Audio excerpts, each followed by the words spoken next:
Zero harm needs to be a priority for every healthcare organization. Our patients come to us assuming that their care is going to be free from harm. And yet we all know that we're human and we are fallible by our nature. Everyone makes errors, period. Doesn't matter how experienced you are, how many degrees you have, how successful you've been in the past. You're a human first, you're an expert second. So when we've had one of these serious harm events, it's not a single doctor or a single nurse or a single misplaced decimal point, it's a failure of the entire system. We have a big advantage in data and insight. If you know about task demands versus resources, and you can manage those mismatches in real time, you can be good in safety. Safety is a science. You can quantify it, you can measure it, you can analyze it, you can predict it, you can manage it like anything else in your mission. And I think that's what the future is to forge those early warning systems into something that leaders do every day.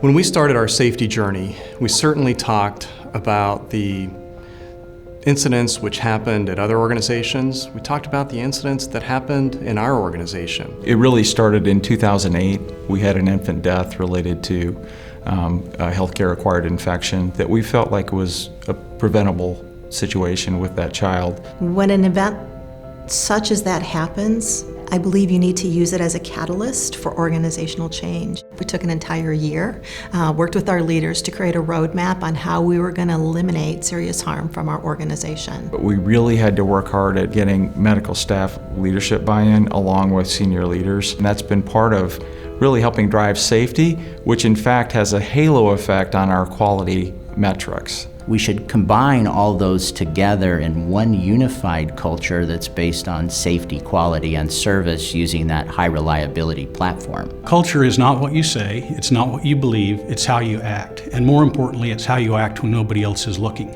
It's through those visible actions of our leaders that the culture begins to change, because the front line, the sharp end, is always watching. The biggest keys to success at Boston Children's Hospital to date is really that our executive leadership and our senior leadership, from the beginning, they've made it be not just a clinical initiative. Having leadership set the direction is critically important. Find the people with energy and passion to do something new, to do something different. Every Monday we go out with a story that talks about a near miss or an unsafe condition that one of our associates in one of our 10 hospitals, one of our 200 plus ambulatory centers has brought to us and said, hey, we caught this. This was something that, could have harmed somebody, but, one of our associates stepped up and really saved the day. As we were creating the strategic plan, we recognized the old adage that you can't be a prophet in your own land. It would be much more powerful to look for a partner outside the organization who could come in and bring those lessons learned and to help guide us. And the HPI team has been that partner. There's so many different priorities from day to day at a hospital, but it really is trying to establish safety as that core value, that top priority, and I think we have done a really great job. There's definitely a palpable cultural shift in the way we do things around at Children's now. Over the course of our engagement with HPI in 2009, Novant Health has had an 89% reduction in our serious safety events, and I think it's from hitting it through multiple angles, but it's important that the culture had that shift. So all these parts have to fit together, and that's why we talk so much about systems thinking and the socio-technical system. They need to be thinking about the whole thing. What does it add up to? It takes long-term focus to make that change. It's not a program, it's not a project, it's not something you do in one fiscal year. It's a continuous and long-term journey to zero. And when people push back and say that can't be done, ask them, well, is it okay that we then only kill 10 patients a year or maybe only 20?